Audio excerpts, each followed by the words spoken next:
Hey guys, I got a topic I figured I'd cover for y'all.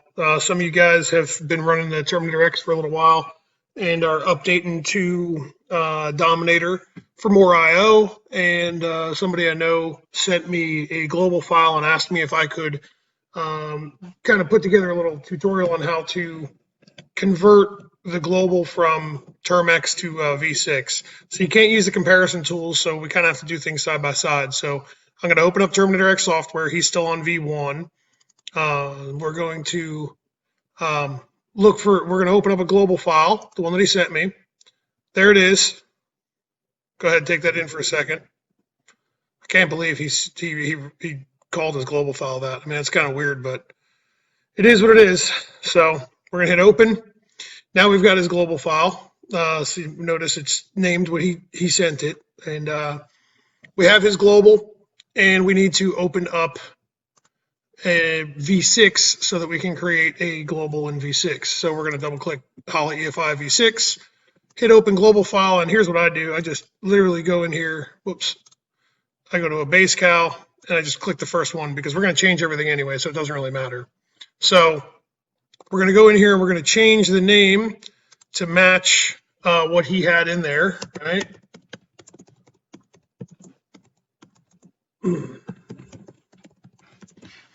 I don't know. I'm just doing what he does. You know what I mean?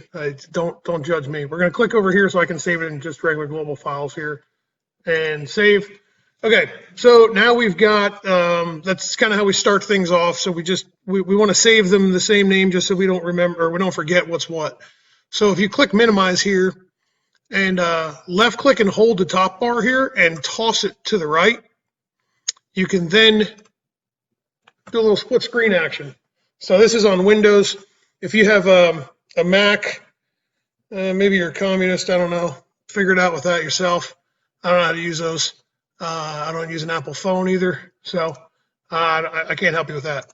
But anyway, let's look at the basics first. So system ICF. So this is what's in the car, and this is what's in the V6 global file that we just selected, right? So it's a V8. Engine displacement's got to change, so we're going to change that to 540 inches. We're going to load sensing is VE based, so let's change load sensing to VE based. Yeah, whatever. We're going to change all that anyway, it doesn't matter. So the wideband that he is installing in this car, remember you have to change your wideband. You've got to run either the NTK or the Bosch from for Holley, Dominator, or HP. You can't use the Terminator X wideband.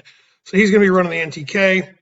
Let's see, we're literally just going to go screen by screen. I mean, this is probably going to be a pretty boring video, but the guy who sent me this is an idiot and can barely tie his own shoes, surprisingly. So I kind of have to do everything for him. So I'm just going to copy everything he's got here and go. I'm not going to go through all this because this video will take forever, but you're basically just going to copy everything from one to the other. Go over to your ignition parameters. I mean, it's very similar layout, so it's not, radically different. Come down here to custom, configure. So it's 1 pulse per fire. So he's got a 4-pole magnet, or it's 4-magnet crank trigger on it. It's digital falling. It's got an inductive delay of 100, ignition reference angle of 49, because he doesn't listen. Single pulse, digital falling, and DIS coil unplug. He has smart coils on his car, so DIS coil unplug. We're going to enable the dwell time at 4.5 seconds, or 4.5 milliseconds. Yeah, 4.5 seconds, 4.5 milliseconds. So we've got his ignition parameters kind of set up here. Now let's take a look at the firing order. So the one I selected is for a Chevrolet. So the firing order is already in here correctly. So sorry, my eyes suck. So if we go back over here, I'm trying to remember where this stuff is. One of the things that you really have to focus on when you do this is the pin map. And the reason being is because the pin map is a little different with a Terminator X as it is to a Dominator. So when we open up the pin map here, we're going to notice that these inputs, they're all landing on pins that we can use, but For outputs, so he's got a ground output right here, trans breakout on B10, and then these are ground outputs as well. So he's going to have to change this pin out a little bit here. Right now he's sending a ground out of J1 B12 and J1 B11 to trigger a fan and a second fuel pump. But again, we can't do that with the Dominator because we have a pulse width modulated positive or a high side 12 volt output here. So we can't use a ground. So that's something that he's going to have to change. He's going to have to modify that when he, before he goes and fires this thing up. So that's typically the biggest thing that people get hung up on is this. Unfortunately, they didn't make any high side outputs with the Terminator X, so it does not follow suit. But inputs, for the most part, are pretty much the same. So now he also has the ability to add thermistor inputs with the Dominator, and like a whole bunch more too. So all right, so that's the pin map. Let's see, let's go into the fuel table. So if we look at his fuel table, this is in VE. So what we're going to do first is we're going to copy the scaling, right? So actually, before we do this, I apologize. Let's go sensors, map sensor. He's using the internal 1 bar. He's going to be using a Holley 1 bar for the Dominator because the Dominator doesn't have an internal map sensor. So we will have to change scaling. Or if you're a boosted combo, you've already got an aftermarket or a non-internal map sensor with your Terminator X. If you are an NA or a nitrous combo, you'll have to figure out what you're going to do for a map sensor. The harness has already got a plug for a map sensor, so you just plug in a map sensor. But he's going to be using the Holley 1 bar, and actually he's going to be using the Holley 1 bar stainless steel one. So let's go to the fuel map. All right, so we're in KPA, and over here we're in PSI. So for simplicity, we're going to go to Toolbox, we're going to go to Preferences, we are going to change map from PSIG to KPA. So just double check your scaling, right? Because we're going to copy and paste this fuel table over from one to the other. So we want to make sure that our scaling is correct, right? So it appears to be correct. And then our RPM scaling is off, right? So he's got resolution up to 8,000. This goes up to 7,000. So what we want to do is we want to come over here to 500. We're going to left click, hold, and drag. Dang it. Hang on. We're going to make this big again. So we're going to do this. We're going to go left click, hold, drag, right click, hit copy. And then we're going to come over here. We're going to right click here and hit, we're going to maximize this. Left click, hold and drag, right click, paste. So now we've got the correct RPM scaling. So we're going to do the same thing here with the fuel map. So we're going to left click, hold, drag it up into the top right corner, right click, we're going to hit copy. We're going to go over here to V6, we're going to left click, hold, drag it over here, and we're going to hit paste. All right, so the injector information has not been changed yet. Remember how I said just go through this line item by line item?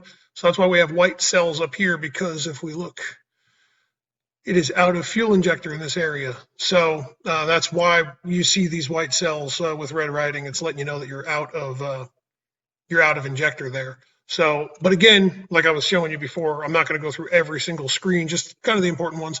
But you want to make sure that you copy over your fuel system information, and all your closed loop learn parameters, all that kind of stuff. You're going to want to go through all of it. So left click, there we go.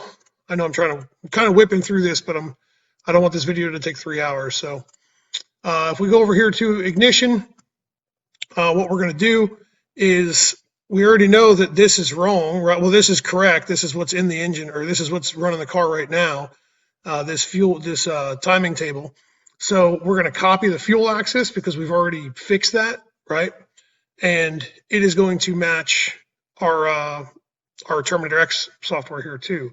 So I'm going to enable the large table, and what I'm going to do is maximize the screen again. I'm going to left click hold, drag up here, right click, copy. We're going to come over here into V6, maximize the screen, do the same, hit paste. There we go. So that's how you copy, your fuel table and your timing table from, from Terminator X over to Efi software, and you just go line item by line item and change what you need changed, right? So cranking parameters in Terminator X, they are, whoops, there we go. Cranking parameters in Terminator X are here, where, what the hell's going on here? I suck, sorry. There we go. So you just kind of like left click and hold it and sling it off to the side. That's how you split screen it. So cranking parameters are here, where in Efi software, your cranking parameters are going to be under ignition and down here. So he's got 14 degrees of timing for cranking parameters. This is 15. That 1 degree doesn't matter, but we're going to change it anyway. So just go line item by line item. There's your rev limiters. His spark high only, 7,800. So spark high only, we're going to go 7,800.